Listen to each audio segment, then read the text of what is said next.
Alright, I'm doing the spark plugs on the Porsche Boxster, and you can tell I've already taken the wheel off. And then what we're going to do is we're going to have to go in and remove these little fasteners here and here to remove this panel. And I believe they're 10s. Yep. They're 10s, so they should just back right out. Oop, there's one. There's the other one. Yep, real easy to get these off. Okay, so if you get this top corner out, snake it out, then it just pops right out like that. Okay, and then you put that to the side, and then if you come over here,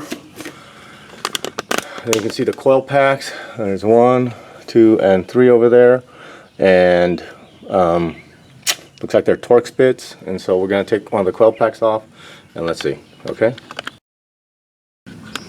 right up there, hopefully you can see that, but the boot comes up. There's a rubber boot on it. And then if you scoot it up just a hair, you'll notice that there's a plunger right here that you squeeze, and then that releases the clip right at the top. And then that's a T40. These are just T40s that I'm just going to go in here and then just relax. There we go. That's one. And then let's see if we can get in the other one. There we go. And then we're just going to back those out. And then this thing should just pop right out. And there it is right there, okay? And then the spark plug is way in there, so let's go get it.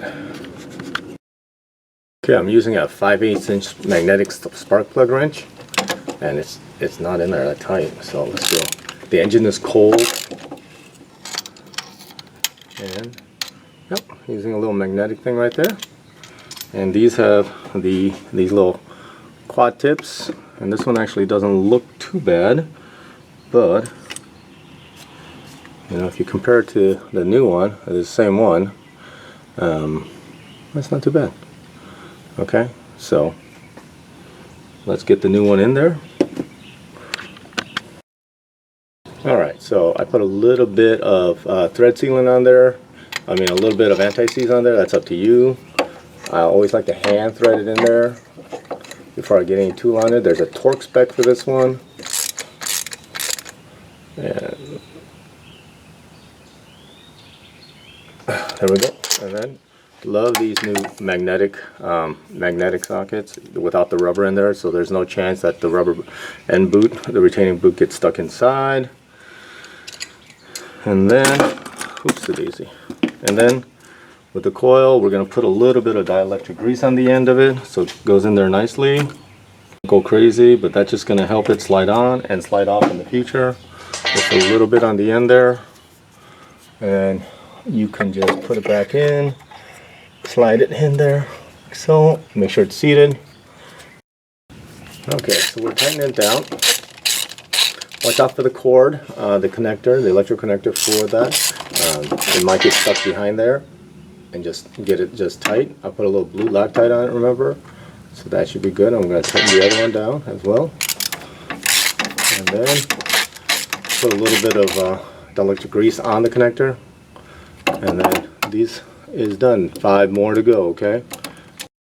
Okay, this inside coil on the driver's side is pretty difficult. This last bolt, you can see that I removed it already. It's right here behind this hose.